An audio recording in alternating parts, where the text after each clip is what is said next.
तो राजीव, राहुल गांधी की यात्रा में शामिल ना होकर सभी जो क्षेत्रीय पार्टियां हैं अपनी अपनी विशेष यात्राएं निकाल रही हैं। तो सवाल यहां पर यह है कि 2023 का आगाज अलग अलग यात्राओं के साथ हो रहा है, तो 2024 लोकसभा चुनाव का अंजाम क्या होगा, यही सवाल उठ रहा है इन यात्राओं को देखते हुए।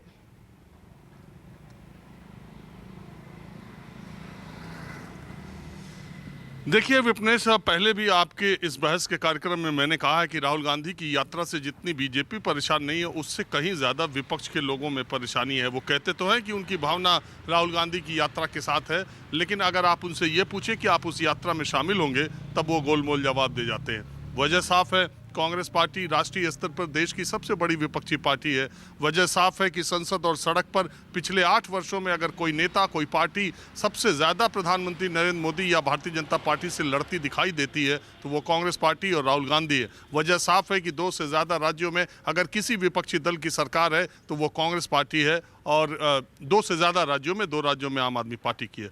तो इस लिहाज से अगर आप देखें तो विपक्ष के अंदर ये बेचैनी होती है कि राहुल गांधी की अति सक्रियता, उनका चर्चा में ज़्यादा होना, कहीं ऐसा ना हो कि जब राष्ट्रीय स्तर पर चुनाव हो तो क्षेत्रीय दलों के प्रति वो मोह उनके वोटरों का न रहे और उसको दूसरे तरीके से देखने लगे कि ये राष्ट्रीय चुनाव है तो इसमें कांग्रेस और राहुल गांधी विकल्प हो सकते हैं। ये एक बहुत बड़ी बेचैनी है विपक्ष की, क्योंकि आपको मालूम है कि जो मोदी या बीजेपी विरोध का वोट है उसी में सबके अपनी अपनी थाली में सबके वोट आने हैं। अगर उसमें बंटवारा होता है तो ये सबके लिए परेशानी की बात है। कांग्रेस अगर आज कमजोर है तो इसकी भी वजह यही है कि क्षेत्रीय राजनीतिक दल अपने अपने सूबे में इतने मजबूत है कि राष्ट्रीय स्तर के चुनाव में भी कांग्रेस पार्टी वहाँ कुछ खास नहीं कर पाती। आपको मालूम है कि 2014 में 2 सीटों पर और 2019 में 1 सीट पर उत्तर प्रदेश में सिमट के रह गई कांग्रेस। तो अभी आप देखें, लेकिन दूसरी तरफ जो क्षेत्रीय दल है वो लोकसभा में उनकी ताकत क्या है, 2, 5, 10, 12, 15, 18 ऐसी सीटें हैं, तो उनसे संख्या में ज़्यादा, राज्यसभा में संख्या में ज़्यादा कांग्रेस पार्टी है। और राहुल गांधी ने जो यात्रा की शुरुआत करके और इतनी लंबी, देखिए एक बात तो मानना पड़ेगा देश को कि राहुल गांधी ने जो यात्रा केरल से वहाँ दक्षिण से शुरू की, तो दक्षिण से लेके महाराष्ट्र तक उस यात्रा की बहुत ज़्यादा चर्चा भी नहीं हुई, बहुत ज़्यादा कवरेज भी नहीं हुई। लेकिन जब वो यात्रा राजस्थान में आई तो कुछ कांग्रेस की अंदरूनी कलह की वजह से, और जब हरियाणा होते हुए दिल्ली आई तब उस पर हम आप चर्चा करने लगे और विपक्षी दलों को लगा कि अब ये हिंदी और काऊ बेल्ट में आ रही है, तब उनके सक्रिय होने की ज़रूरत है। इसी बीच वो एक भोजपुरी में कहावत है ना कि रोने वाले थे तब तक आंख में चोट लग गई। इसे विपक्षी दल अपनी कार्यक्रम बना ही रहे थे कि अब कौन सा ऐसा कार्यक्रम किया जाए राहुल गांधी की यात्रा के वक्त की हम भी चर्चा में रहें।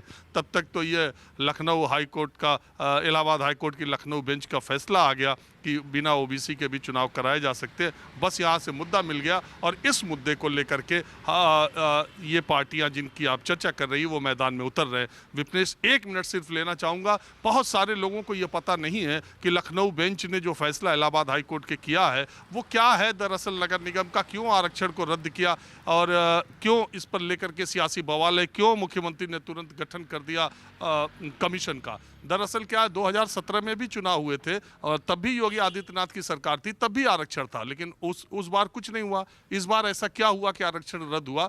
दरअसल पिछले 5 सालों में देश की शीर्ष अदालत ने यानी सुप्रीम कोर्ट ने इसी तरह के नगर निगम चुनाव के मामले में ये फैसला दिया है कि ट्रिपल टेस्ट होना चाहिए का ओबीसी को शहरी क्षेत्रों में रिजर्वेशन देने के लिए ट्रिपल टेस्ट होना चाहिए। तीन बातों का अध्ययन होना चाहिए और वो 3 शर्तें हैं, उसके बाद ही आप आरक्षण दे सकते हैं। और अभी हाल ही में एक दूसरी, मुझे लगता है कि महाराष्ट्र की हाईकोर्ट ने एक फैसला ये दिया है कि नगर निगम के चुनाव में ओबीसी के आरक्षण की कोई ज़रूरत नहीं है, क्योंकि ये शहरी इलाका है और शहरी इलाकों में आरक्षण की कोई ज़रूरत है। इन 2 न्यायालयों के इन 2 आदेशों को देखते हुए लखनऊ की बेंच ने, चूंकि 93 याचिकाएं, इसके पहले 2017 में ओबीसी रिजर्वेशन को चैलेंज नहीं किया गया था, इस बार ओबीसी रिजर्वेशन को चैलेंज किया गया और 93 याचिकाएं डाली गई। तो जो अदालत ने अपना 87 पेज का फैसला दिया है उसमें इन 2 फैसलों का जिक्र भी किया है। लोगों को पता होना चाहिए कि दरअसल मामला क्या है। दिक्कत सिर्फ इतनी है कि उन फैसलों का अध्ययन अगर यूपी सरकार ने रिजर्वेशन करने से पहले कर लिया होता तो उनकी ये किरकिरी अदालत में नहीं हुई होती, जो काम वो अब फैसला आने के बाद कर रहे हैं। बिल्कुल राजीव, आपने सही कहा। आप मेरे साथ बने रहें। मैं जरा नमस्कार, मैं हूं मानक गुप्ता। अगर आपको हमारा ये वीडियो पसंद आया हो तो इसे लाइक और शेयर जरूर करें, और हां, हमें सब्सक्राइब और फॉलो करना ना भूलें ताकि आप देश और दुनिया की कोई खबर मिस ना करें। तो जुड़े रहिए हमारे साथ और देखते रहिए न्यूज़ 24।